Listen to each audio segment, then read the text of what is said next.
ঠাকুরগাঁও জেলার বিভিন্ন স্থানে বসেছে ঐতিহ্যবাহী ধাম গানের আসর। শরতের শেষ থেকে শীতের শুরুর আগ পর্যন্ত চলে প্রাচীন এই জনপ্রিয় লোকনাট্য। প্রতিবছর ধাম গানের শিল্পীরা এই আসরের আয়োজন করেন। তারা বলছেন, সময়ের সাথে সাথে হারানোর পথে গ্রামীণ এই সংস্কৃতি। আয়োজকদের দাবি, যথাযথ উদ্যোগ না নেওয়া হলে কালের বিবর্তনে বিলুপ্ত হবে এই উৎসব। ডেন্টিস্টের পরামর্শ নাও নতুন কোলগেট অ্যাক্টিভ সল্ট।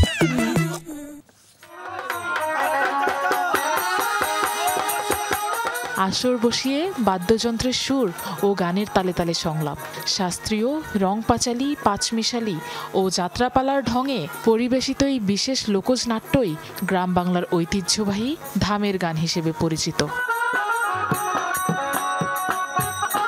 সনাতন ধর্মাবলম্বীদের দুর্গাপূজা ও লক্ষ্মী পূজা উপলক্ষে ঠাকুরগাঁওয়ের বিভিন্ন গ্রামে শুরু হয়েছে ধামের গান, চলবে কালী পূজা পর্যন্ত। 15 থেকে 25 সদস্যের এই দলের সবাই পুরুষ, অভিনয় করছেন নারী চরিত্রেও। শৈল্পিক দক্ষতায় ফুটিয়ে তুলছেন সমাজের নানা গল্প। দলটির সবাই পেশায় কৃষক হলেও বছরের এই সময়টাতে নিজ উদ্যোগে তারা ধামের আয়োজন করে থাকেন। শুধু দর্শকের জন্য নয়, সংস্কৃতির প্রতি নিজেদের ভালোবাসার জানান দিতে এই উদ্যোগ, বলছেন শিল্পীরা।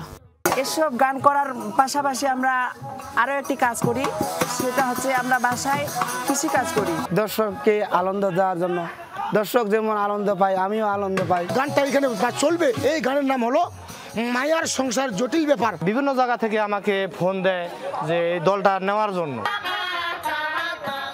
ধামের আসর দেখতে সূর্যাস্তের পর ভিড় জমায় বিভিন্ন শ্রেণী পেশার মানুষ। বহু বছর ধরে হয়ে আসে এই উৎসব এই অঞ্চলের গ্রামীণ সংস্কৃতির অবিচ্ছেদ্য অংশ।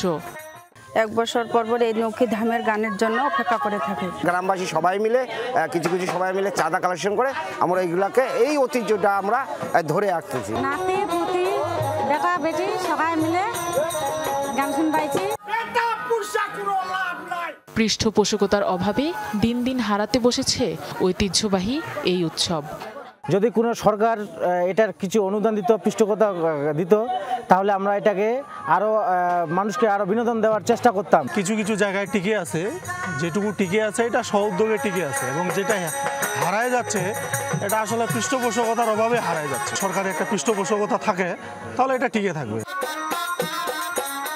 ঠাকুরগাঁওয়ে এক সময় 2 শতাধিক ধামের দল থাকলেও এখন তা নেমেছে 100-র নিচে।